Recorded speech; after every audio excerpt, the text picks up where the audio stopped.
So PCD affects about 1 in 10,000 people in the UK. It's a difficult to diagnose inherited condition which affects the tiny cilia that line our airways, our nose, our sinuses and our chest, and mean that mucus isn't cleared, so people get recurrent infections that lead to progressive lung disease. Patients have daily wet cough that starts from when they're born, runny nose, sinus pain, and often have glue ear. So for some years we've known that using antibodies that can stick to various proteins within the cilium can identify some of the patients with PCD, and we've been doing that within the diagnostic service for some years.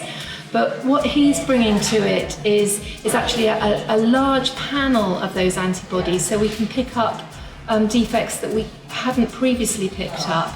And excitingly, he's using artificial intelligence to do that in a very rapid way. So I'm a mechanistic cell biology by training, so I study cells, and I'm an expert in imaging, and specifically super resolution microscopy, which is a relatively new technique that allow you to see structures of proteins in cells with very, very high resolution, up to 20 nanometers.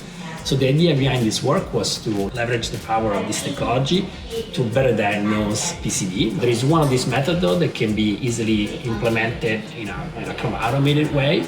So we decided to kind of use artificial intelligence and a machine learning algorithm in order to make it more efficient, cost effective, as well as more precise. And now we're going to implement this algorithm, modification of this algorithm here at University of Southampton, and introduce it into the NHS system, which is probably the most important outcome of this work.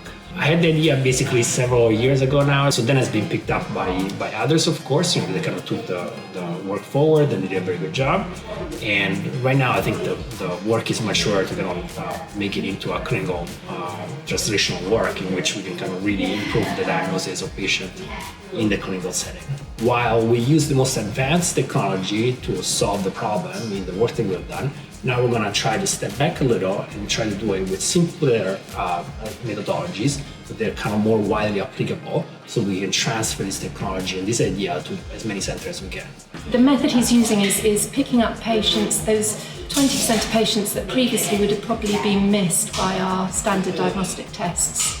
Well, for me it's really very exciting. I'm really hoping that it's going to improve the accuracy and the speed of diagnosis for this condition, and that we'll get more patients with a definite diagnosis so that they're being managed appropriately within our national PCD management service.